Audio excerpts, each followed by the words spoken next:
এই মুহূর্তে আমি রয়েছি সিপিআইএম দলের সদর দপ্তর আলিমুদ্দিন স্ট্রিট। আর আলিমুদ্দিন স্ট্রিটের একটা সময় যে গমগমে ভাবটা ছিল, যত দিন যাচ্ছে বেশ একটা শান্ত নিশ্চুপ জায়গায় পরিণত হচ্ছে সে আলিমুদ্দিন স্ট্রিট।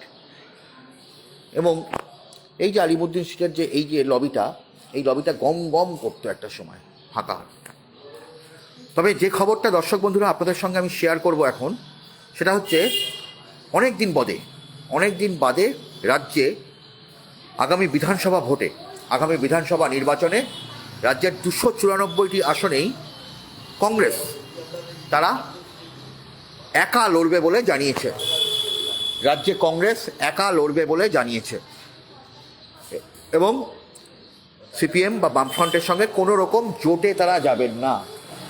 সিপিএমের সঙ্গে কোনো রকম জোটে তারা যাবেন না, এমনকি শাসক তৃণমূলের সঙ্গেও তারা কোনো রকম জোটে থাকবে না, এমনটাই জানানো হয়েছে প্রদেশ কংগ্রেসের তরফ থেকে। আজ দিল্লিতে প্রদেশ কংগ্রেস নেতৃত্বের সঙ্গে বৈঠক ছিল। কংগ্রেস সভাপতি মল্লিকার্জুন খাড়গে, লোকসভার বিরোধী দলনেতা রাহুল গান্ধী সমেত সেখানে কংগ্রেসের শীর্ষ নেতৃত্ব উপস্থিত ছিল এবং সেখানেই রাজ্য প্রদেশ কংগ্রেস সভাপতি শুভঙ্কর সরকার এবং কংগ্রেসের অন্যতম শীর্ষ পর্যবেক্ষক সুদীপ রায় বর্মন, ত্রিপুরার নেতা সুদীপ রায় বর্মন, তারা পরিষ্কার জানিয়ে দিয়েছেন যে তারা কোনো রকম জোট চান না। এবং একই সঙ্গে এর আগেই কেসি বেণুগোপাল এবং এআইসিসির সদস্য দীপা দাসমুন্সি তারা আগেই জানিয়েছিলেন যে তারা এই জোটের পক্ষপাতী নয়। এবং শেষমেশ প্রদেশ কংগ্রেসের শীর্ষ নেতৃত্ব অর্থাৎ দিল্লি থেকে পরিষ্কার জানিয়ে দেওয়া হয়েছে যে প্রদেশ কংগ্রেস যেটা চাইছে, কংগ্রেসের নিচুতলা যেটা চাইছে, সেই নিচুতলার আবেগকে প্রাধান্য দিয়েই কংগ্রেস এবার 294টি আসনেই একা লড়াই করবে। দর্শক বন্ধুরা, যারা আপনারা রয়েছেন তারা একবার আপনাদের মতামত যদি জানান এই বিষয়টায়, যে বহুদিন মতো 2016 সালে প্রথম কংগ্রেসের বামফ্রন্টের সঙ্গে জোট হয় কংগ্রেসের, এবং তারপর থেকে 2021 সালেও জোট ছিল এবং এরপর থেকে আমরা দেখতে পেয়েছি যে এই জোট নিয়ে দুই দলেরই নিচুতলায় বহু রকমের মতামত ছিল এবং সেই মতের কংগ্রেসের একদল তারা বলেছিলেন যে কোনো দিনই সিপিএমের সঙ্গে তারা এই জোট মেনে নিতে পারছেন না। আবার বামপন্থীদের বা সিপিএম সহ বামফ্রন্টের বিভিন্ন শরিক দলের তাদেরও বক্তব্য ছিল যে কংগ্রেসের সঙ্গে এই জোট তারা মেনে নিতে পারছেন না। 70 দশকে কংগ্রেসের যে সীমাহীন সন্ত্রাস, সেই সন্ত্রাসকে তারা ভুলতে পারছেন না। অন্যদিকে কংগ্রেসের নিচুতলার কর্মীদেরও বক্তব্য যে দিনের পর দিন ধরে সিপিএমের যে সন্ত্রাসের শিকার তারা হয়েছেন 34 বছরের বাম শাসনে, তাতে তারা কোনোভাবেই এই জোটকে মেনে নিতে পারছেন না।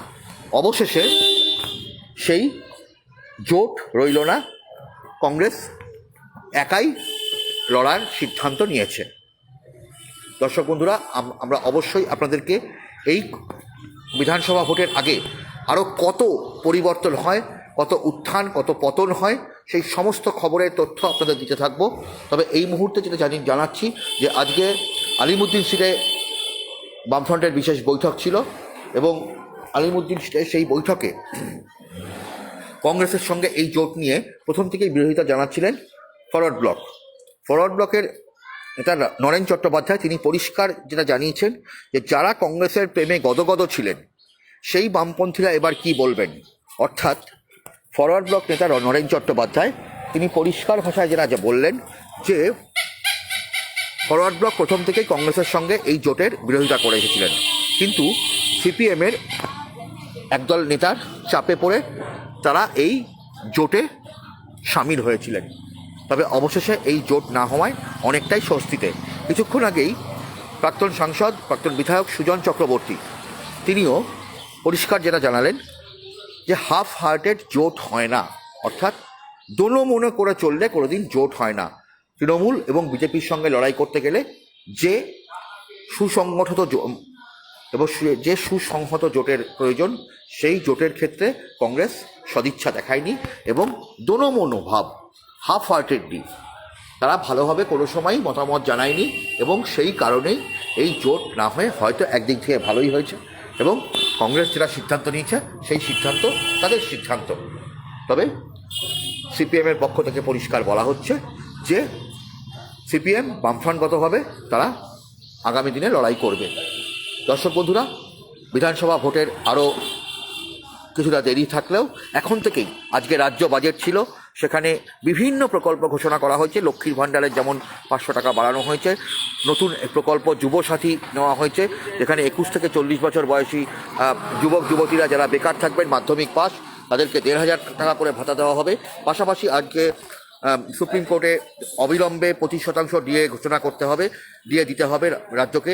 সেই সমস্ত ঘোষণার একই সঙ্গে যেমন চলছে তেমনভাবেই বলা যেতে পারে যে এই জোট নিয়ে যে তৎপরতা, জোট নিয়ে যে বিভিন্ন মতামত ছিল এবং হুমায়ুন কবিরের সঙ্গে সিপিএম রাজ্য সভাপতি মোহাম্মদ সেলিমের যে বৈঠক, সেই বৈঠক নিয়েও প্রচুর সরগরম ছিল রাজ্য রাজনীতি এবং সেখানেও মোহাম্মদ সেলিমকে প্রচুর মতবিরোধের সম্মুখীন হতে হয় রাজ্য বামফ্রন্টের বৈঠকে। এবং সব মিলিয়ে আগামী সময়ে এই নির্বাচন যত এগিয়ে আসবে রাজ্য রাজনীতিতে বহু উত্থান পতনের সাক্ষী থাকবো আমরা এবং সেই সমস্ত খবর আমি অভিজিৎ চন্দ্র আপনাদেরকে সত্যনিষ্ঠভাবে তথ্যনিষ্ঠভাবে প্রতি মুহূর্তে এই সমস্ত খবরের আপডেট আপনাদের দিতে থাকবো।